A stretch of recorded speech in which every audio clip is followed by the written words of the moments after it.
On veut apporter une réelle solution à une industrie qui est vieille comme le monde. Ce que ça veut dire concrètement, c'est qu'en fait, c'est des feuilles de papier qui permettent le transfert d'un conteneur du point A au point B. Tu as des situations dans lesquelles le conteneur reste bloqué au port alors que tout le monde a fait sa part du contrat, on l'a payé, tout le monde a reçu les paiements, tout est ok. Le conteneur, il reste au port pendant 10 jours, bloqué, parce que t'as pas le document. Il permet de prouver, grâce à la blockchain, l'authenticité d'un document et surtout... Je suis Jérémy Wauquiez, le président et le fondateur d'Alira, l'école qui vous forme au métier d'innovation, la blockchain et l'IA.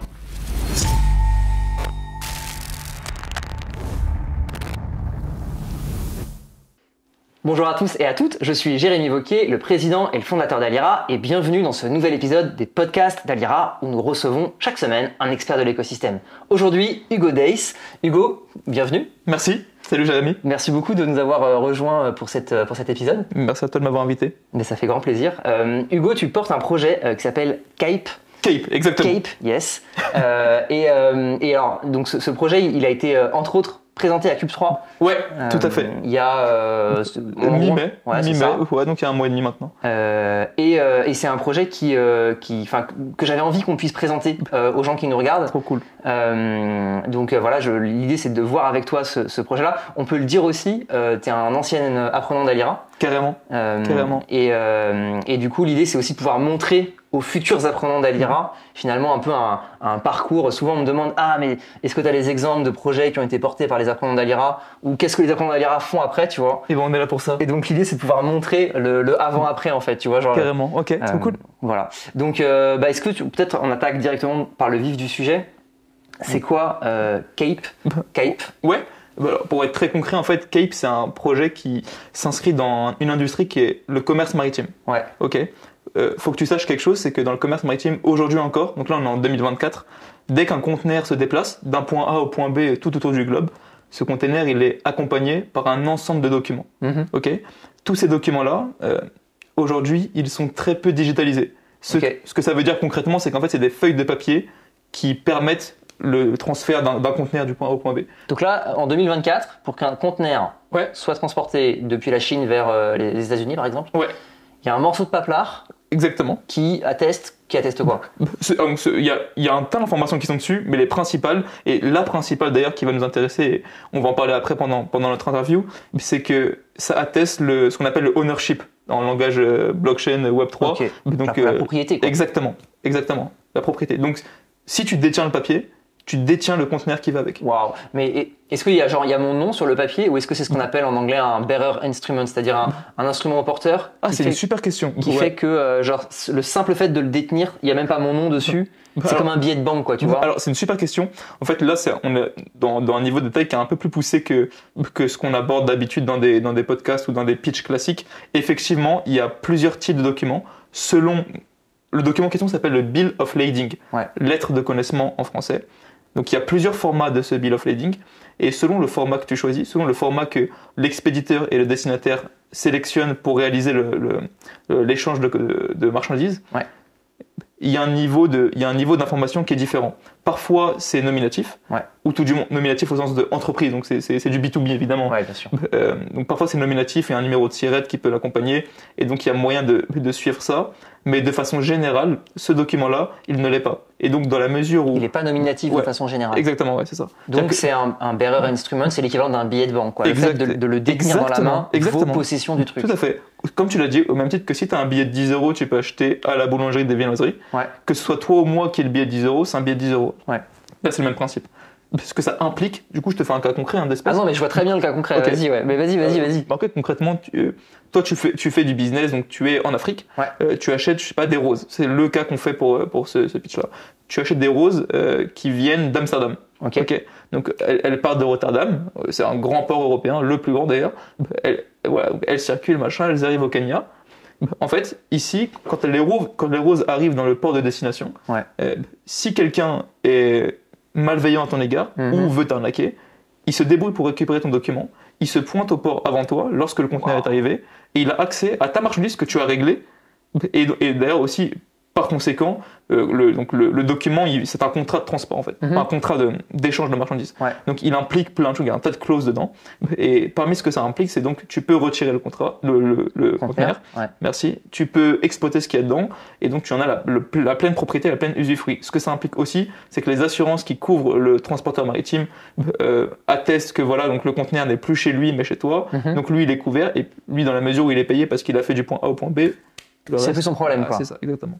Donc c'est incroyable. Donc ça veut dire que j'imagine que dans la vraie vie, concrètement, ce document, il doit être transporté dans une mallette fermée à triple tour avec 2 armoires à glace surarmées autour du document. Parce qu'en fait, combien ça vaut un conteneur? Genre, je sais pas, ça va être. Enfin, ça dépend évidemment de ce qu'il y a dedans. C'est pas du sable, c'est pas pareil que si c'est des lingots d'or. Mais... Effectivement, mais en moyenne, pour que tu aies un. Je peux te donner un chiffre. C'est pas forcément le coût d'un conteneur type, mais. Dans le monde du commerce maritime, du coup, ce document-là, il sert à quelque chose en particulier, c'est à accéder au financement. Ouais. Typiquement, dans le cas des roses, admettons que tu sois une petite entreprise et que tu démarres seulement ton business. Donc, tu as du mal encore à vendre tes roses. Ce que ça veut dire, c'est que toi, tu es à Rotterdam, cette fois-ci, tu n'es plus en Afrique, tu es à Rotterdam. Ouais. Tu exploites donc une terre agricole, tu vends tes roses, mais parce que tu veux développer ton entreprise plus vite qu'au rythme auquel tu vends, tu vas appeler ta banque et tu vas dire, voilà, écoute, j'ai un premier client, c'est moi, Hugo, je lui envoie des fleurs au Kenya, mais parce que ça prend du temps que je puisse me développer, il faut que tu me finances. Pour backer ce financement, je te prouve avec le document que j'ai déjà un client et donc j'ai déjà en start de l'attraction, j'ai déjà quelque chose qui va se créer. Donc, même si les roses sont encore à Rotterdam à ce moment-là. Exactement. La banque, elle te finance avant même que moi je récupère mes roses. Et ensuite, donc ça, on en parlera un peu plus tard, c'est ce qu'on appelle le trade finance. Nos banques, à tous les deux, s'arrangent entre elles sur la base de ce document-là. Et c'est là que la partie technique devient intéressante pour nous, surtout sur le plan blockchain. Mais tout ce système-là, il se met en place. Et donc, toi, tu pourras avoir accès à ce financement-là. Ce document-là, contrairement à ce qu'on peut croire, et c'est là qu'est la folie, c'est un document que tu envoies genre par la poste, en fait. Ok. C'est de la folie. Par la poste? Ah oui, ils transportent en avion classique, quoi. C'est des lettres qui arrivent dans le pays de destination, les mecs distribuent, quoi. Ok. C'est un document, voilà, classique. Légendaire. Ah ouais, fou. Tu sais ce que c'est le pire? C'est que quand on en parle, souvent j'ai une réaction du genre, mais non mais mec, t'as dû mal faire tes recherches. Genre, j'ai fait une thèse dessus. Dans mon master. T'as fait une thèse de master sur le sujet. Voilà, où j'ai bien fait mes recherches. T'as bien fait tes recherches. J'ai eu ma mention. Je te jure que c'est ça qui se passe, mec. Bah, c'est la folie. Mais alors, attends, du coup, comment ça se fait qu'il n'y a pas plus de... Alors, ça se trouve, il y a des problèmes et tout le monde s'en fout et personne n'en parle. Alors, ouais. Il y a différents problèmes. Donc, du coup, on a plusieurs cas, en fait, qui sont abordés par ce use case. Le premier, c'est évidemment le premier qu'on aborde ensemble. Si quelqu'un de malveillant veut te voler. Ouais. Ça, c'est le premier cas. On a un deuxième cas, donc c'est celui qu'on a abordé aussi à l'instant, le trade finance. Celui-là, il faut vraiment qu'on l'approfondisse ensemble après parce qu'il est ultra intéressant. Allons-y. Ouais, carrément. Et le troisième, pour la faire très courte, c'est qu'en fait, ce document-là, comme il implique un tas d'informations, parmi lesquelles le prix, le coût d'achat, donc le prix de vente, le coût d'achat, et la dénomination. En fait, dans le droit douanier international, on a ce qu'on appelle des dénominations. Merci. Des dénominations spécifiques selon le produit que tu transportes. Grâce à cette dénomination-là, les institutions nationales donc de chaque pays peuvent faire valoir une taxe, donc le droit de douane. Ouais, d'accord. Donc si tu importes des céréales ukrainiennes, par exemple, ça va pas être traité pareil que si tu importes des bagnoles chinoises. Exactement, ouais, tout à fait. Parce que chaque type de produit que tu transportes ne génère pas la même taxe. Et donc, parce que parfois, le document, il y a des gens qui veulent s'arranger, payer moins de taxes, bref, il y a des modifications. Ça peut être un gros manque à gagner pour des gouvernements, mais des manques à gagner. Ça, c'est les chiffres qui varient selon les pays, mais on parle de... c'est-à-dire que du coup, tu dois pouvoir jouer sur les nomenclatures que tu utilises. C'est pas tout à fait des céréales. C'est pas la même quantité, c'est pas la même provenance. C'est plutôt des roses, mais elles sont pas tout à fait éclos encore. Ok, je vois le genre de Et ça, il y a des trucs de fou qui existent. Donc effectivement, bien sûr, le vol, donc le vol du document, mais il y a aussi quelque chose auquel on pense moins, et qui est encore, et ce qui pour moi est plus fou que tout le reste, hein. C'est que le document, parfois, on le perd. On le perd. Si c'est du papier, tu le perds. Genre, t'as une feuille et tu la perds, quoi. Qu'est-ce qui se passe quand tu perds justement, le conteneur est bloqué au port c'est ça qui est fou. C'est qu'en fait, il y a des gens, et genre, pour que tu te rendes compte d'un truc, et t'as parlé de Cube 3 au début du podcast, c'est un des éléments qui, je crois, a fait qu'on a eu le buzz vert à Cube 3. T'as des situations dans lesquelles le conteneur reste bloqué au port, alors que tout le monde a fait sa part du contrat, on a payé, tout le monde a reçu les paiements, tout est ok. Le conteneur, il reste au port pendant 10 jours, bloqué, parce que t'as pas le document, donc tu peux pas le sortir. T'espères que c'est pas des trucs périssables qui sont dans le conteneur. Par exemple, c'est un truc de fou. Et du coup, t'as l'institution portuaire qui, elle, te dit, écoute, il y a une condition, il y a une règle légale pour que moi je te donne accès à tel truc. Si tu ne prends pas le document, je ne peux pas te le donner. Bien sûr. Et c'est même pas de la bêtise, c'est qu'en fait, on a des contraintes Ah juridiques. non, mais eux, bien sûr, ils gèrent un port. Exactement. Et pour qu'on pousse le sujet, parce que, bon, à la limite, si le conteneur il reste 10 jours de plus, selon le produit, bon, ça peut être. Mais ce qu'il y a, c'est que quand un conteneur il reste au port, c'est aux frais du mec qui le reçoit. tu vois où je veux en venir ou pas? Je vois très bien. Ce qui fait qu'il y a des gens qui payent des sommes mais pharaoniques. Et pour un business qui démarre, ou admettons, je sais pas, toi tu dis, ok, bah moi mon kiff c'est les meubles, la table. C'est mon kiff, c'est les meubles. Donc du coup, je me fais livrer du bois parce que moi, c'est super important d'avoir du bois de Scandinavie. Voilà. Le bois de Scandinavie, il arrive chez moi, il faut que je commence. Mes clients, ils m'attendent, j'ai des trucs à faire. Le bois, je le reçois pas dans les temps. Du coup, mon client, il s'impatiente. Du coup, moi, c'était mon premier client. Donc en fait, économiquement parlant, le début de mon activité, c'est primordial pour que je puisse me lancer. Mon client, il me lâche parce que, bah écoute, mec, t'as mis 10 jours de plus, je vais chez ton concurrent. Bien sûr. Ce qui fait qu'il y a des boîtes qui se cassent la figure. Et c'est en fait, économiquement parlant, les répercussions peuvent être énormes. C'est dingue qu'en 2024, ce soit aussi archaïque. C'est extraordinaire. C'est fou. Et en fait, il y a plusieurs raisons à ça. Il n'y en a pas qu'une seule. Il n'y a pas de consensus sur pourquoi est-ce que c'est comme ça. Moi, j'en ai identifié plusieurs. La première, c'est que jusqu'alors, on n'avait pas de technologie, et c'est là que Alira entre en jeu. Yes. On n'avait pas de technologie suffisamment adaptée pour qu'on réponde à un besoin comme celui-ci, en termes de sécurité, en termes de transparence, et en termes, j'allais dire, de décentralisation, en termes de robustesse technique, si tu veux. Du coup, c'est en ça que je crois, et que d'ailleurs, beaucoup de gens dans cette industrie-là croient que la blockchain est une bonne solution. Ah, mais c'est genre le cas d'usage parfait. Parfait. Parfait. Donc ça, c'est un premier cas. Donc c'est un manque de technologie, enfin tout du moins une connaissance d'une technologie qui n'était pas suffisamment bonne. Le deuxième cas qui peut avoir causé ça et qui lui pour le coup ne fait pas de doute, c'est qu'il y avait un manque de standards. Qu'est-ce que ça veut dire un standard? En fait, dans l'industrie du commerce maritime, il y a autant d'acteurs que de méthodologies de travail. Ok, donc chaque acteur a sa méthodologie et chaque acteur fait sa soupe. Voilà, et ensuite les autres. Du coup, il y en a un, son bill of lading, enfin son document type, il est de telle couleur, l'autre, il y a les dénominations comme ça, l'autre, il est encore différent. Et puis lui, il l'envoie pas. Puisque du coup, bon, comme je te le disais tout à l'heure, si on creuse un petit peu dans le niveau détail, il y a certains bill of lading qui donnent pas accès aux mêmes droits que d'autres, mais qui du coup, on peut les envoyer par mail, mais du coup, tu n'as pas accès. Enfin, il y a un tas de détails. Ce qu'il faut retenir, c'est que il y a des gens qui travaillent différemment. Et il y a beaucoup de gens, donc il y a beaucoup de façons de travailler différemment. Okay. Ce qui fait que parfois, typiquement, je te parle du cas tout à l'heure, on passe par une compagnie maritime et moi, on a deux banques différentes. Pour accéder au financement, en fait, le document, il peut pas être transféré puisque la façon d'organiser les données, les datas, c'est pas la même, la façon de les lire n'est pas la même, la façon de les recevoir n'est pas la même. Et oui, parce qu'en fait, à quoi ça sert la standardisation? La standardisation, ça sert à faire en sorte que les acteurs différents puissent se parler entre eux. Exactement. Sans que ce soit le bordel. En fait, pour être très concret, est-ce que il y a une langue universelle qui existe là? Ouais, l'espéranto. Exactement. En fait, moi, la métaphore que j'aime bien, c'est celle-ci. Standardiser un process, c'est essayer d'implémenter l'espéranto. Ouais. En fait, on parle tous des langues différentes, mais on veut tous la même chose, c'est que le business fonctionne et que ça aille vite. Pour ça, il faut qu'on parle la même langue. Ouais. Donc, on apprend un langage et on se l'impose tous.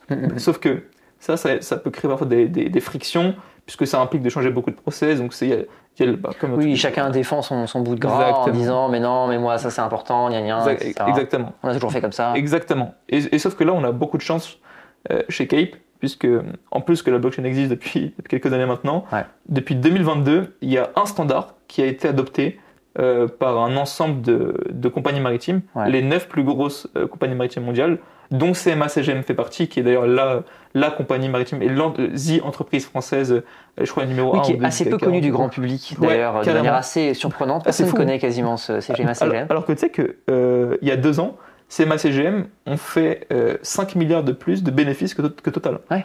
Non, c'est dingue, j'arrive pas à comprendre pourquoi les gens connaissent. Mais donc c'est un des plus gros acteurs, c'est le plus gros transporteur maritime, c'est ça? Ils se tirent la bourre entre top 2, top 3, top 1, ça dépend des années, mais ouais. C'est un acteur colossal du transport maritime. Exactement. Et donc, les transports maritimes, c'est l'économie mondiale, quoi.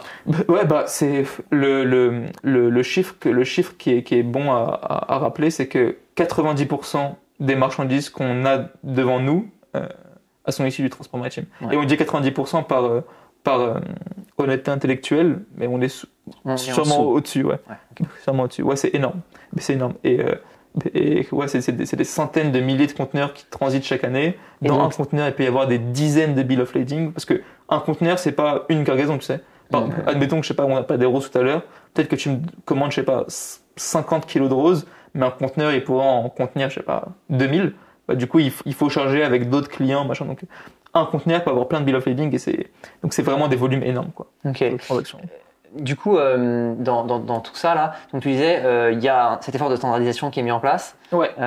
Et donc, qu'est-ce qui résulte de cette standardisation Ouais, aujourd'hui en fait, concrètement, donc là, depuis 2022, on a une signature des 9 plus grosses compagnies maritimes qui s'engagent à adopter un standard qu'on appelle le Electronic Bill of Lading, donc Ok. le EBL, et elles s'engagent à l'adopter à 100%, les 9, horizon 2030.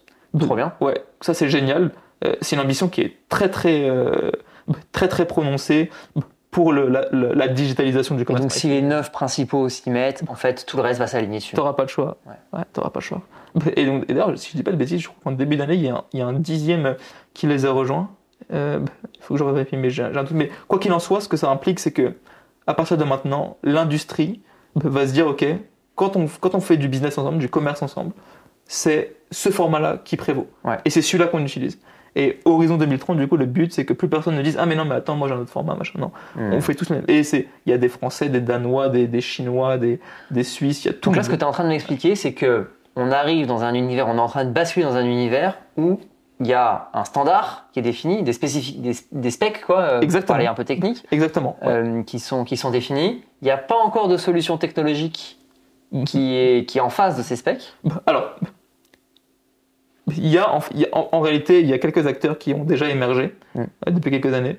La première grosse initiative pour répondre à ce besoin-là, c'était une coalition entre IBM, donc le géant de l'informatique, et du coup, le top 1 du commerce maritime qui s'appelle Maersk, boîte danoise, énorme entreprise internationale danoise, qui ont voulu créer ce qu'on appelle TradeLens. Donc c'était un produit qui permettait d'accéder à la digitalisation du commerce maritime. Ce produit-là, il a vu le jour en 2018, donc avant la standardisation. Ils ont fait beaucoup de choses pour l'industrie, beaucoup de choses pour le commerce maritime. Ils ont voulu développer la chose. Malheureusement, ils n'y sont pas parvenus pour diverses raisons pour diverses raisons. Et en 2022, donc le projet s'est arrêté. Okay. Mais ils ont quand même bien pu faire avancer. Et je suis convaincu que leurs travaux ont participé effectivement à l'établissement du coup d'un terreau fertile pour la suite. Suite à eux, il y a deux acteurs principaux aujourd'hui qui se démarquent dans ce domaine-là. Le premier, c'est un acteur qui vient du Moyen-Orient qui s'appelle WaveBL. Okay. Donc c'est un acteur c'est un peu celui qui lead la marche maintenant. Ils ont fait une grosse levée de fonds là en début 2024. Ils ont levé 36 millions de dollars. Ok. Ouais. Wow. En série B, si je dis pas de bêtises. Ouais. Donc ils sont pas mal reconnus.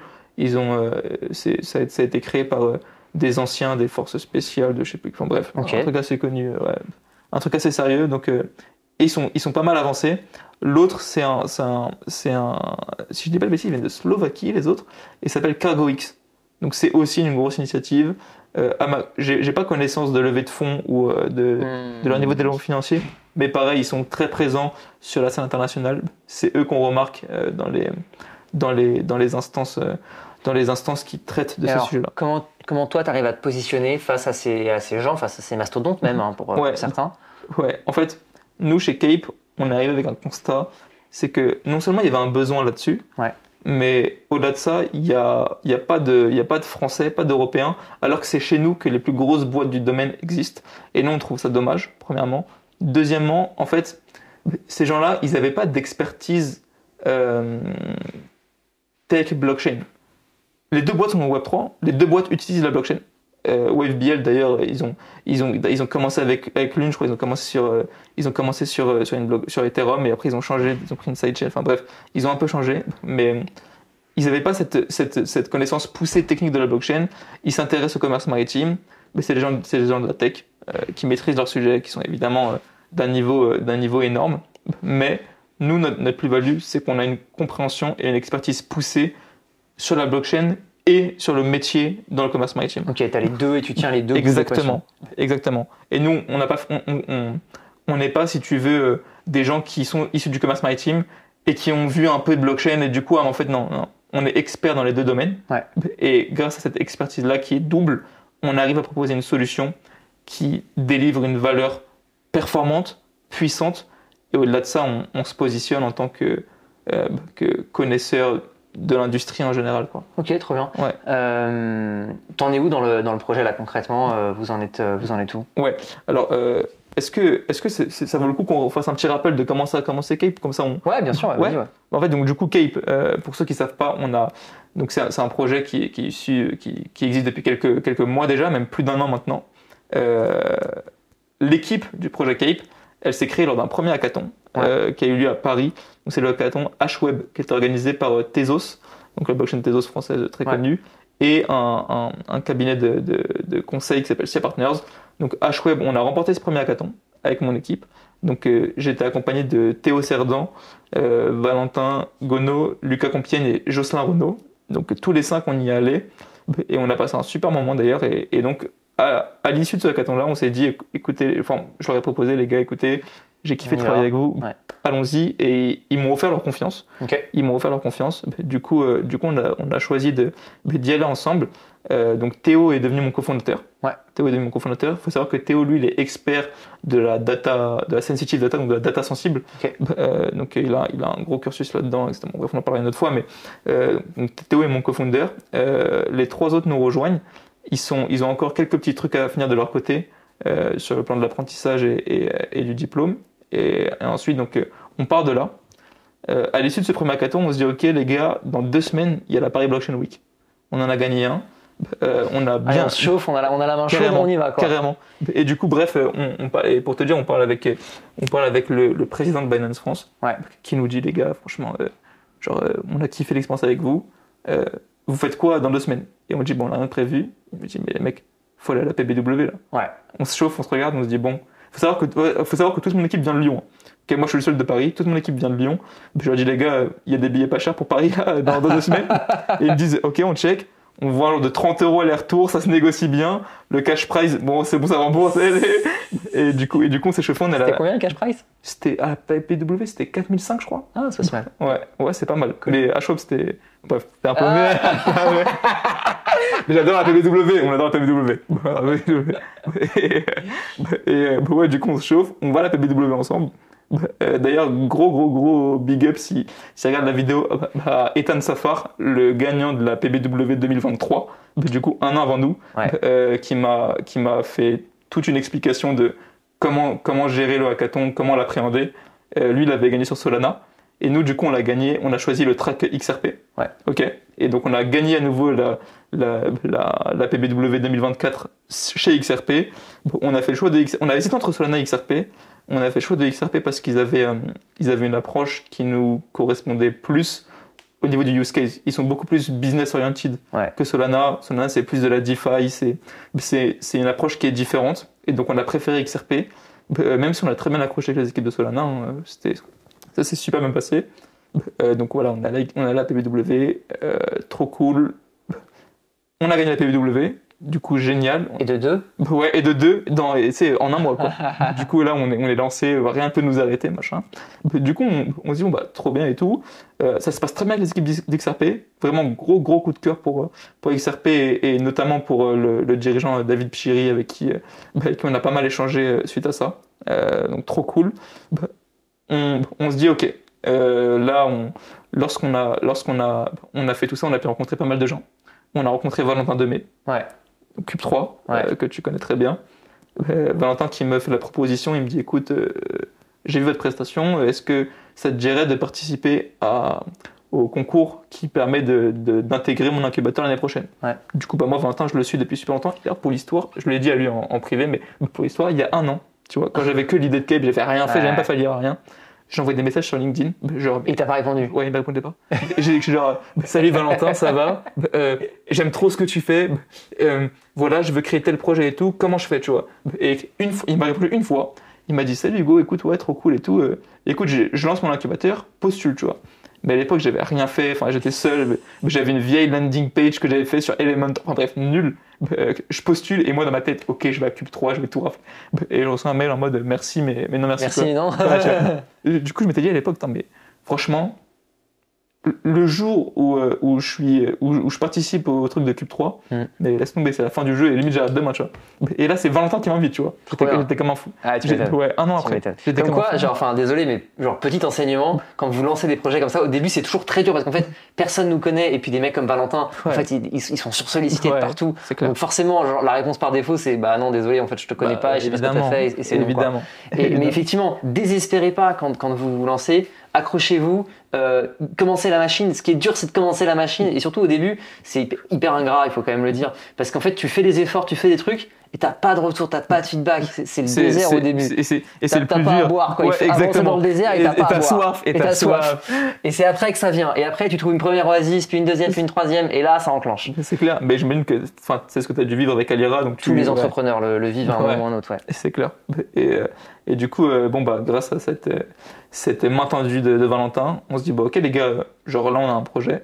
Moi je leur dis, écoutez, qu'on se structure et qu'on avance.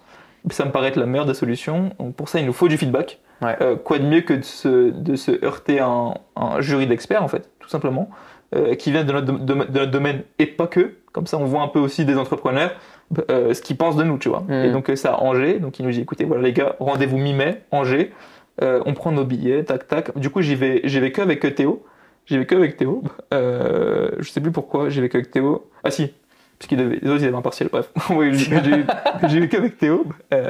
Donc on se pointe là-bas.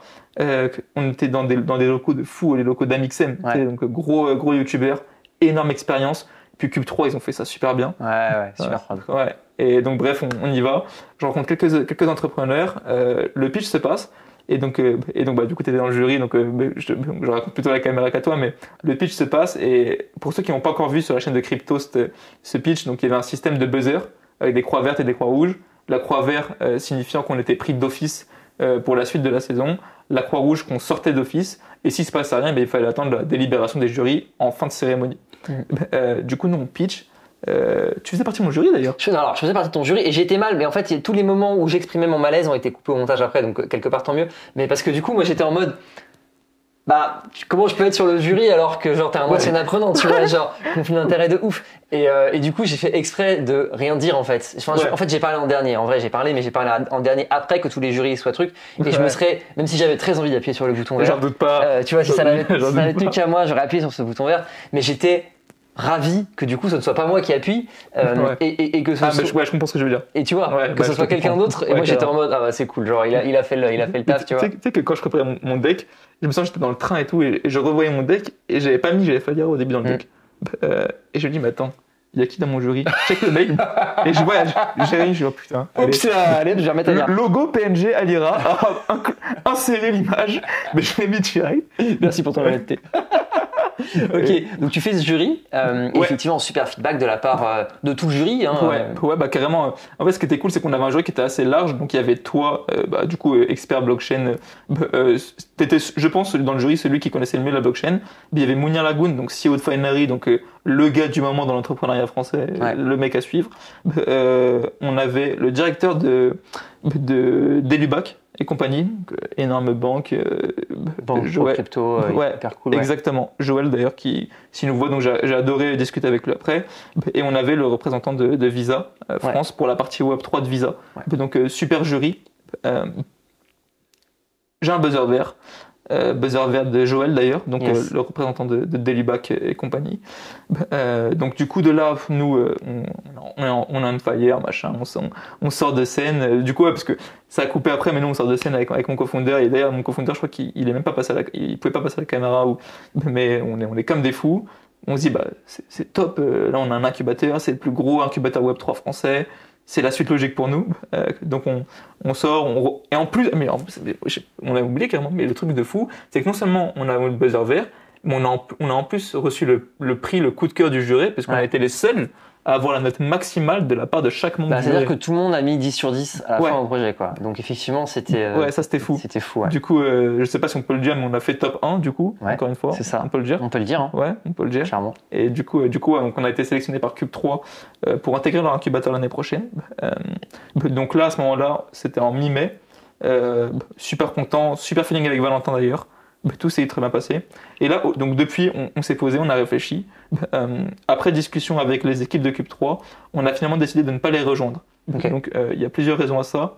La principale, et ça je pense que c'est quelque chose sur lequel il faut vraiment insister chez Alira pour les apprenants, c'est qu'aujourd'hui, dans notre écosystème Web3, il y a un sujet quand on entreprend, c'est que les gens nous catégorisent vite. En fait, ouais, vous c'est la crypto, vous c'est le Web3, ouais, c'est ce que tu veux dire. C'est la blockchain. Et nous, en fait, étant donné qu'on s'attaque à une industrie qui est très ancienne, très sérieuse, qui fait attention à l'image, c'est des grandes familles qui tiennent. Mais en fait, t'as pas envie de dire la crypto va régler votre problème. Ouais. Parce que derrière, comme tu dis, c'est les grandes familles, un peu de conservatisme. Exactement. Et donc, elles n'ont pas envie de se dire, en fait, ils vont mettre des NFT à la place de mon bills of lading. Et du coup, ça va être le bordel. Ouais, en fait, si tu veux, bon, après, c'est une approche que nous, on a choisi d'avoir. C'est qu'en fait, on s'est dit, écoute, on veut pas être une entreprise Web3 crypto. Ouais. On veut être une entreprise. Il y a les deux, pour moi, les deux se défendent. C'est-à-dire qu'en fait, ça dépend énormément de à qui tu t'adresses et de quel est ton projet. Tu as des projets pour lesquels, en fait, assumer la dimension crypto, Web3 et tout à 200%, c'est ça qui fait que le projet marche. Ouais. Et là, ça fonctionne de ouf. Et effectivement, tu as d'autres projets où, en fait, de toute façon, en vrai, dans les projets et dans l'entrepreneuriat en général, les gens qui vendent la solution technique plutôt que le bénéfice pour le client n'ont pas compris ce qu'ils étaient en train de faire. C'est fini. Donc, il faut vendre toujours le bénéfice pour le client. Et des fois, le bénéfice pour le client, c'est en fait, tu as la crypto. Et d'autres fois, le bénéfice pour le client, c'est en fait, on te fluidifie tout ton process d'échange de conteneurs, on te gère ta trade finance derrière, on te sécurise tout ça, on évite que ce soit perdu, que ce soit volé, etc. Et en fait, c'est ça que les gens ils achètent quand ils achètent ton projet. Exactement. Que ce soit de la blockchain, Tartampion ou X, ils s'en foutent. Ouais, ils s'en foutent complètement. Parce que si tu veux que quand je vais voir CMACGM, que je lui dise écoute, je suis sur XRP, je suis sur Tezos, ils s'en cognent, mais comme dans le 40. Ils s'en foutent. Bien sûr. Ils s'en foutent. Donc, donc du coup, nous à ce moment-là, on a fait ce choix-là de plutôt se labelliser business tech au sens large plutôt que Web3. Ouais, logique. Et donc, bref, on discute avec Cube3, on en vient à la conclusion que cette collaboration, elle n'est pas pour maintenant. Ouais. Elle n'est pas pour maintenant. On reste évidemment en très bon terme avec Cube3 et Valentin et toutes ses équipes. On a depuis contacté donc un autre incubateur avec lequel on n'a encore rien signé, mais qui est bien en cours, et donc c'est l'incubateur de CMA-CGM. Ouais. Directement, du coup. Et ça te rapproche de tes clients, de ton écosystème. Exactement. Super logique. Donc voilà. À côté de ça, nous, on est en très bon terme avec XRP. XRP Ledger, du coup, qui ont une non-profit basée à Paris, donc qui s'appelle XRPL Commons. Ouais. En gros, leur concept à eux, c'est de dire on vous crée un environnement pour les entrepreneurs qui veulent développer sur la technologie, qui soit fait pour vous permettre d'accélérer et de faire correctement votre travail. Donc du coup, là, a priori, on va bosser avec eux. Trop bien. Ouais, on va bosser avec eux. Donc là, on est en cours de discussion encore avec XRP, mais c'est une question de temps avant qu'on les rejoigne. Et donc, on va rester au minimum 3 mois chez eux. Après quoi, du coup, on va soit rejoindre directement l'incubateur de CMA-CGM, soit un autre, mais je n'ai pas encore le droit d'en parler dessus là, mais il y en a peut-être un deuxième. En fait, on va sûrement avoir 2 incubateurs, a priori. Parce que oui, pour ceux qui nous regardent, ils ne le savent peut-être pas, mais en fait, dans le domaine de la startup, les incubateurs donc, sont des espaces où on a un lieu de travail, on a un accompagnement, que ce soit un mentorship, des cours, bref, un environnement qui est propice à la montée en compétences dans l'entrepreneuriat. Et souvent, il y a des collaborations entre incubateurs. Typiquement, Cube3, c'est un incubateur qui est très orienté Web3. The Box, donc l'incubateur de CMA-CGM, c'est orienté plus commerce maritime, logistique. Tellement bien trouvé comme nom, The Box, pour ce genre de boîte. Je te jure. Mais je trouve qu'en plus, The Box, ça fait un peu écho blockchain quand tu penses. De ouf. Je trouve que c'est vraiment pile le truc qu'il nous faut, tu vois.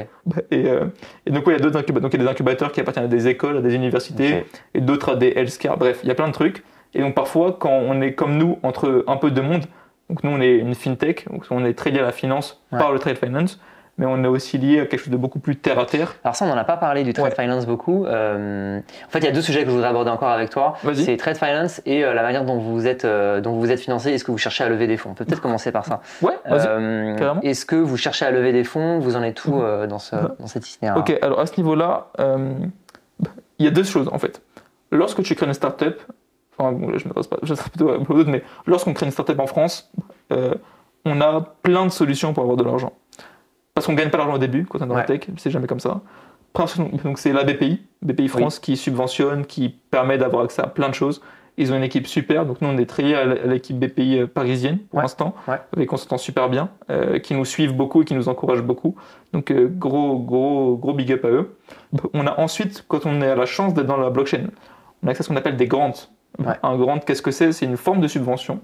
En fait, c'est du free money qu'une blockchain nous offre en échange de travailler sur leur blockchain. Donc on exploite leur technologie, on crée notre solution en utilisant leurs ressources à eux. Donc eux, ils y gagnent de la publicité, éventuellement un gros volume de transactions qui arrivent sur le leur, et de la légitimité ensuite. Parce que si, je sais pas, demain, lorsque demain la plus grande plateforme de trade finance au monde sera sur la blockchain X, et ben du coup, la blockchain X ou Y ou Z, elle aura intérêt à dire voilà, bah nous, on back ce produit-là, donc on est vraiment safe, quoi. Et donc le grant, il y a un truc qu'il faut préciser, mais c'est que c'est de l'argent qu'on nous donne au fur et à mesure du développement. Et c'est que pour le dev. Ouais, t'as les tranches au fur et à mesure en fonction des milestones que tu passes. Du coup, là, on a une roadmap, on a prévu de créer telles étapes dans le produit. L'étape 1, on nous donne X milliers d'euros, étape 2, X milliers, etc. Les grants, ils varient selon les blockchains. Ils varient, donc ça peut être de quelques milliers d'euros à plusieurs centaines de milliers. Donc ils varient selon les blockchains. Il y a des conditions qui varient. Certaines blockchains acceptent que le produit soit développé sur plusieurs chaînes simultanément, et que donc à la fin la solution utilise plusieurs ressources. Ça, je trouve que c'est vraiment génial parce que ça participe vraiment à la montée en puissance de notre écosystème. Et je trouve que c'est super cool. Typiquement, moi je peux te le dire de façon assez crue, nous on refuse de travailler avec une blockchain qui est privative. Au sens, si elle nous dit écoute, vraiment t'es avec nous mais t'es que avec nous, bah non, en fait, nous notre but c'est de créer un produit qui est à la hauteur de nos attentes. Si pour ça il faut que je cumule tes ressources à celles de ton collègue, bah je vais le faire en fait. Bien sûr. Et donc nous on a cette vision-là, d'autres acceptent parce que parfois c'est des avantages financiers qu'il y a derrière. La blockchain, bah écoute, nous on a une relation exclusive, mais en échange de quoi on te passe plus d'argent. Nous on fait le choix de refaire cet argent-là au profit de la tech. Donc voilà, donc là il y a subvention BPI, les grandes des blockchains, et après effectivement la troisième phase c'est des levées. Donc la levée, nous à notre stade, on serait plutôt en stade seed. Est-ce que c'est un sujet pour nous? Ça l'est. On est en train de bosser dessus, on est en train de calculer combien il nous faudrait pour atteindre nos objectifs dans un premier temps, combien de temps nous durerait l'argent, comment est-ce qu'on répartirait l'argent à travers nos différents postes de coûts. Aujourd'hui, on n'a encore contacté personne. On a contacté 0 VC, 0 BA. Il y en a quelques-uns qui nous ont évidemment, suite au hackathon. Puis tu sais, en fait, comme on a gagné la Paris Blockchain Week, on a eu... Vous avez la visibilité forcément. Ouais, en fait, quand tu gagnes la PBW, tu es invité à pitcher ton projet sur le main stage de l'event. Donc c'est un event où, je sais pas, les tickets VIP ils sont à plusieurs milliers d'euros, tu as des gros VC qui sont là, il y a 10 000 participants, donc si tu veux, tu pitches devant 10 000 personnes, tu as du monde qui te voit. Du coup, c'est énorme. Du coup, grâce à ça, on a eu pas mal de VC, quelques VC qui nous ont un peu approchés, mais rien de concret pour l'instant, on est encore vraiment en phase d'étude. Et nous, en fait, on a une position où, en fait, on essaie vraiment de se dire, notre objectif, c'est de créer une boîte long terme. On veut pas lever parce que ça fait beau et que ça fait la ligne du journal. C'est tellement la bonne philosophie, parce que ça, c'est pareil, les entrepreneurs, alors je citerai personne en particulier, mais moi, ça m'agace tellement, les mecs, où ils sont en mode, ouais, on a levé X et machin Y, et genre, c'est la réussite du truc. Mais non, c'est pas la réussite. Non, mais la réussite, c'est quand t'as délivré le produit final, c'est à la fin. Là, pour l'instant, t'as pris de l'argent à quelqu'un, et maintenant, tu dois délivrer un service. Tu dois le rembourser, ce mec-là. Au boulot. Tu bosses pour lui, mec. Parce qu'en fait, souvent, ce que les gens se disent pas, c'est que, et tu sais que c'est un truc de fou. J'écoutais un podcast qui est super récemment, sur la levée, qui est spécifique à la levée. Et le mec disait, mais en fait, il y a des gens qui font des levées de 100, 200 millions de dollars. Et c'est beau, hein, le machin, première page, et il a déjà... Ok, c'est cool. Mais là, mec, tu bosses pour quelqu'un, du coup, là. Bien sûr. Parce que quelqu'un qui t'avance des sous, déjà, non seulement il veut les récupérer, mais en plus ça, il veut faire x100 ou x200 dessus. Parce que, en fait, c'est ça, à la base, c'est pour ça qu'il business de la base, hein, bien sûr. Vois, parce que il investit pas d'argent parce qu'il t'aime bien, ça marche pas comme ça. Et du coup... Alors, peut-être qu'il t'aime bien par ailleurs, tu vois. Oui, sûrement, mais j'ai pas de doute là-dessus. C'est pas le sujet, c'est pas pour ça qu'il t'a donné de la thune. C'est que le mec, en fait, lui, dans sa tête, pour lui, t'as un bitcoin, là. T'as un bitcoin en 2013, lui, il se dit ça. Et du coup... d'avoir un peu, on ramène toujours finalement à la blockchain. Et tu vois, il y a des gens qui font des levées. Et bon, c'est une stratégie que pourquoi pas. Bon, c'est pas la mienne, et c'est pas la vision que j'ai pour notre entreprise à nous. Nous, on n'est pas là pour créer une start-up, non. On crée une entreprise. On veut créer de la valeur. on veut apporter une réelle solution à une industrie qui est vieille comme le monde, ben, pour ça, on a besoin de temps, de fonds évidemment, de compétences, et ça se construit dans une durée qui est plus rallongée. Enfin, si tu veux, en gros, là, on n'est pas en train de te vendre des tokens avec une tête de chien dessus, quoi. Ouais. On te fait un truc qui est ultra sérieux, on a de la compliance de partout, on reçoit des appels toutes les 2 minutes de oui, mais est-ce que vous avez inclus ça? Genre, enfin, si tu veux, genre, Et ça va être un enfer juridique. enfin, mais ce que j'allais dire, c'est qu'en fait, j'ai 3 cabinets d'avocats qui me suivent, et machin, et oui, t'as pas vu ça, puisque j'ai un cabinet d'avocats qui est français, l'autre qui est international, l'autre qui est. Enfin, tu vois, c'est la folie. Donc tout ça, en fait, mis bout à bout, ça fait que on aura besoin de lever des fonds. On va en avoir besoin, mais cette levée-là, elle a pour but de nous permettre d'atteindre des objectifs, des achievements. Ok. Le but de la levée, c'est pas un coup de pub, parce que c'est ça aussi. Il y a des gens qui vont lever 200 millions, coup de pub, et du coup, bah ouais, ok, mais si 3 semaines après, en fait, concrètement, ton produit, on s'en sert pas parce qu'il est naze. Ouais. Bah ça marche pas. On s'en fout, mec, tu vois. Et du coup, pour nous, bref, c'est ça la réflexion qu'on a actuellement. C'est effectivement, on va partir sur une campagne de seed ou de pré-seed, mais bon, plutôt seed a priori. Là, on a une petite échéance en fin 2024, donc en novembre. On a donc la finale mondiale d'un décathlon qu'on a gagné. Donc ils nous ont invités, et la finale mondiale elle est à Paris. Donc on va affronter New York, Londres, Luxembourg. Et ça commence à devenir solide là. Ouais, ça devient pas mal. Ouais. Je crois qu'il y a Dubaï, mais je suis pas sûr. J'ai un doute sur Dubaï. Et bref, donc du coup, on va les affronter. Et à l'occasion de ce concours-là, du coup, qui sera plus vraiment un hackathon, mais un concours de start-up en fait, on va un peu chacun comparer nos roadmaps respectives. Et à cette occasion-là, on aura l'occasion on pourra un peu plus se dire, ok, bon là, qu'est-ce qu'on a créé concrètement, démontrer, et du coup, on aura du feedback à nouveau. En fait, parce que parfois, les gens, ils se disent, bon, ok, t'as fait un hackathon, t'as gagné, je sais pas, 10 000 euros de trucs, mais en fait, l'intérêt du hackathon, c'est pas l'argent, parce que c'est pas pour ça qu'on y va, c'est vraiment le feedback. Tu l'as dit au début, hein. En fait, le feedback, c'est une valeur qui est démentielle dans l'entrepreneuriat. Colossal. Et que des gens qui sachent, qui sont sachants, te disent, écoute, là, tu fais pas bien ton taf, il faut que tu fasses ça plutôt comme ça, c'est énorme. Parce que c'est la différence entre le succès et l'échec. C'est ça, c'est exactement ça. En fait, ils t'orientent. Et donc nous, c'est pour ça qu'on va y aller en fin d'année, parce qu'on pourrait très bien ne pas y aller, hein, mais puisque bon, bref, on est, si tu veux le prix qu'on gagne, on est plus à ça près, et on y va pour obtenir du feedback et obtenir du coup ces commentaires, ces retours qui nous disent si c'est bon ou pas bon. Et grâce à ça, on va ajuster. Mais l'objectif pour nous, c'est fin 2024, début 2025, d'avoir une première levée. Et donc là, on sera bien structuré, on sera dans notre incubateur, on aura déjà bien bossé sur le produit. On a déjà des liens avec donc une entreprise du commerce maritime, grosse compagnie maritime, un transitaire. On va se rapprocher là d'une institution financière qui, elle, pour le coup, on ne peut pas encore en parler, mais on s'en rapproche petit à petit aussi. C'est quoi alors, peut-être on finit là-dessus, tu disais il y a un cas d'usage sur la trade finance. C'est quoi l'enjeu sur la trade finance en quelques mots? Ok, en fait, l'enjeu c'est que le document dont on parle depuis tout à l'heure, le Bill of Lading, il est utilisé en trade finance pour prouver que l'échange sera sécurisé. C'est-à-dire concrètement, en trade finance, il y a ma banque que je vais voir et je dis écoute, voilà, là, j'ai vendu à Jérémy un conteneur de nounours. Des nounours en guimauve, là. J'adore les nounours en guimauve. T'adores? Non, top. c'est pas vrai. C'est pas grave. Qu'est-ce que t'aimes, mec? Les schtroumpfs? Qu'est-ce que oh, relou. Les roses, reste sur les roses. Les roses, ok, bon, j'ai voulu innover, mais pas. Donc, ok, j'ai vendu à Jérémy plein de roses. Donc, du coup, la banque va me dire, bah, d'accord, très bien, mais tu vas le toucher quand l'argent? Écoute, t'inquiète pas. Jérémy, il a signé le contrat de transport, le bill of lading, qui implique un contrat de transport. Tu vois, c'est ici, il va me payer ce prix-là, il le reçoit à telle date, donc du coup, à telle date, j'aurai le virement, en fait, c'est sûr. Ok, ça marche. Par contre, moi, Hugo Dess, j'en ai besoin plutôt de l'argent. Parce que j'ai besoin de payer mes gars, j'ai besoin de développer mon entreprise.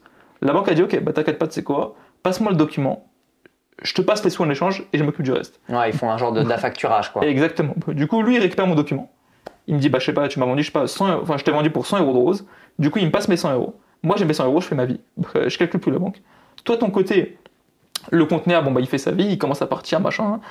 Ma banque à moi a contacté ta banque à toi. Elle dit, écoute, voilà, Hugo, il a vendu ça à Jérémy. J'ai le document, j'ai le bill of lading. Preuve en est. Ta banque a dit, ah, t'es sûr de ça? Attends, je vais vérifier. Ah, chope le document, là, ok. Bon, allô, Jérémy, ouais. Est-ce que c'est bien vrai que machin? Ouais, ok, du coup, tu vas le payer, Hugo Dess, du coup, c'est ok, là, on a vérifié les comptes et tout, tu peux le faire. Ok, top, il raccroche. Il disait à ma banque, écoute, effectivement, c'est vrai, il a fait business avec Hugo. Du coup, on t'avance les sous. Donc ta banque paye ma banque. Ma banque, elle est remboursée, ma partie, elle est réglée. Le document, il passe à ma banque. Exactement. Du coup, ta banque, là, elle a le document. Et elle dit, écoute, voilà, toi, tu vas recevoir le conteneur. Donc, on est sûr que tu vas le recevoir en bonne et due forme, puisque tout est décrit dans le document. Si tu veux y accéder, tu me rembourses. Et du coup, toi, tu payes ta banque. Et du coup, toi, tu as la certitude, parce que ta banque, c'est quoi la plus-value pour toi? C'est que ta banque, elle a fait toutes les vérifications possibles pour que légalement tu sois couvert. Oui, et puis c'est que peut-être que mon banquier, contrairement à toi, je le connais, en fait ça fait 10 ans exactement. Je bosse avec lui depuis 10 ans, je fais de l'import sur plein d'autres matières, et en fait mon banquier, je sais qu'il fait le taf. Exactement. Et tu sais qu'en fait, si tu le payes lui, en fait, tu es certain qu'il a fait tout ce qu'il faut pour que tu ne sois pas floué lorsque tu reçoives ta marchandise. En fait, c'est des intermédiaires de confiance. On est encore obligé, surtout sur les commerces internationaux comme ça, de passer de proche en proche et de dire moi je fais super confiance à lui, lui il fait super confiance à lui, et donc comme ça, tac tac, la confiance se propage. Exactement. Et tu vois, c'est des sujets qui en fait sont intimement liés à la blockchain. Le terme tiers de confiance, c'est la thématique blockchain. C'est la raison pour laquelle la blockchain a été créée à la base. Et donc là, il pourrait s'échanger, plutôt que de s'échanger un papier physique, il pourrait s'échanger un certificat de propriété digitale, on l'appelle comme on veut, qui atteste de la propriété. Exactement. Et du coup, en fait, tout notre rôle à nous, il faut bien faire attention. Nous, on ne va pas créer des NFT pour le remplacer. On ne va pas tokeniser le document. C'est une idée qui aurait pu être possible. Ça, c'est un des sujets des cours d'Alira qu'on a d'ailleurs. La tokenisation ici, elle nous restreint trop parce que l'ensemble des compliance qu'on doit avoir, elle permet pas de faire un token à la place. Ouais. De toute façon, ça c'est la rigueur, j'ai presque envie de dire, c'est de la technique, quoi. Exactement. Nous, si on a un système qui est un peu différent, on gère, c'est de la technique, on gère nos données un peu différemment et on permet de prouver, grâce à la blockchain, l'authenticité d'un document et surtout de suivre. Parce que si tu veux le document, là on l'a fait très simple, mais il y a des dizaines d'intermédiaires, tu sais. C'est ma banque. Parfois il y a encore une banque en plus qui est au milieu, on ne sait pas pourquoi. Il y a des mecs au milieu. Et parce que le document, on a dit tout à l'heure, en fait, il est souvent pas. Enfin, dans l'extrême majorité des cas, il n'est pas nominatif. Du coup, ce document-là, il y a des gens qui font du trading de ça aussi. Bien sûr, parce qu'une fois que tu as le document, ensuite tu peux couvrir ton risque en te disant le cours de la matière varie en fonction du moment où le truc est parti, où il arrive. Donc en fait, par exemple, toi tu achètes des roses, mais en fait finalement tu t'aperçois que mais attends, là en fait concrètement, il y a un mec qui peut me racheter mon document, et je l'ai payé 100 €, il me le rachète 103 €. Du coup en fait je vais pas me faire chercher les roses. Je lui vends le document, il se débrouille avec. Et du coup il y a plein d'intermédiaires, ce qui fait que il y a une notion de finance au sens pur du terme qui est impliqué là-dedans. Et après, il y a tout un sujet un peu plus technique et détaillé. En fait, c'est un sujet de qui a quel risque à quel moment et qui a la possession à quel moment et qui est payé à quel moment. Donc ça, c'est l'aspect finance. Après, l'aspect opérationnel pur qu'on a évoqué au début de l'entretien. Bon, génial. Écoute, ravi en tout cas que tu lances ce projet. Moi, je trouve que c'est enthousiasmant, vraiment, de voir comme ça des anciens apprenants d'Alira, tu vois, utiliser les compétences, les utiliser en lien avec des choses qu'ils connaissent déjà. Moi, je le répéterai jamais assez, mais on est une école professionnelle, on fait pas la formation initiale. Donc, ça veut dire qu'on s'adresse à des gens qui ont déjà des compétences dans des secteurs. Et moi, je crois fermement au fait d'allier les deux pour ensuite produire quelque chose de nouveau, faire bouger les lignes. Et comme dirait Daniel, pour changer le monde, il faut changer d'outils. Et clair. Là, on est en plein dedans. C'est clair. Mais d'ailleurs, ce que tu dis, ça fait ultra écho à ce que j'ai entendu dans un de nos cours chez Alira. Je ne sais plus si c'était Daniel ou un autre de nos enseignants qui nous l'a transmis. Mais bref, quelqu'un dans la promo posait une question en disant ok, en faisant Alira, donc c'était au tout début de la formation, en faisant Alira, qu'est-ce que je pourrais faire? Est-ce qu'à la fin d'Alira, je suis consultant? Parce que moi, la formation, pour ceux qui ne savent pas, j'ai fait la formation consultant blockchain, ce qui implique, en plus d'avoir fait une thèse du coup sur la blockchain et le commerce maritime avant, d'avoir poussé mon enseignement et de prétendre être expert blockchain. Il y a des gens qui demandaient, écoute, est-ce qu'à l'issue de Alira, je suis consultant? Et notre enseignant a répondu, mais en fait, être consultant, c'est pas juste maîtriser la blockchain, c'est plein de compétences différentes qui sont nécessaires pour que tu puisses vendre une prestation de conseil pour accompagner et délivrer de la valeur. Si tout ce que tu sais, c'est maîtriser la technologie d'une blockchain, ce ne sera pas suffisant. Et effectivement, en fait, chez Alira, ce qu'on apprend, c'est, ok, vous avez votre background académique, ou pas d'ailleurs, votre niveau d'expertise dans plein de domaines. Là, j'ai un copain d'Alira qui développe quelque chose dans le domaine de la musique. Et bon, bref, chacun son domaine. À Alira, on apprend en fait à maîtriser et à approfondir avec une grande précision une niche qui est la technologie blockchain. On en apprend l'historique, comment elle a été créée, pourquoi elle a été créée, tout ce que ça implique que la blockchain existe, tout ce qu'on peut faire aujourd'hui qui est connu dessus. On s'exerce en la manipulant, en jouant avec. Et à l'issue de ça, ce qu'on se dit, c'est OK, maintenant je maîtrise ce sujet-là.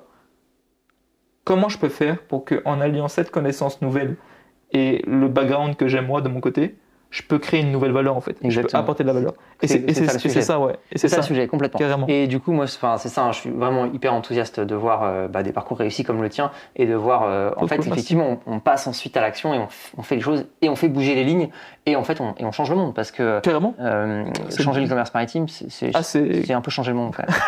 Voilà. Donc merci beaucoup en tout cas pour ta présence sur cette interview. Merci infiniment. Si vous voulez retrouver un autre épisode de l'interview, vous avez les fiches qui s'affichent ici. Si vous voulez vous former à la blockchain ou à l'intelligence artificielle, on forme sur les deux disciplines. Vous pouvez aller sur alira.fr. Vous pouvez également prendre un rendez-vous avec un de nos conseillers formation, alira.fr/rendez-vous. Sur le site, vous pouvez télécharger les brochures, les programmes, vous avez toutes les informations. Je vous dis à très bientôt et si vous souhaitez liker la vidéo, partager, commenter, n'hésitez pas, on regarde les commentaires, notamment dans les moments qui suivent la publication de la vidéo. Donc voilà, je vous dis à très bientôt et merci encore Hugo. Merci à toi Jérémy pour l'invitation. À très vite.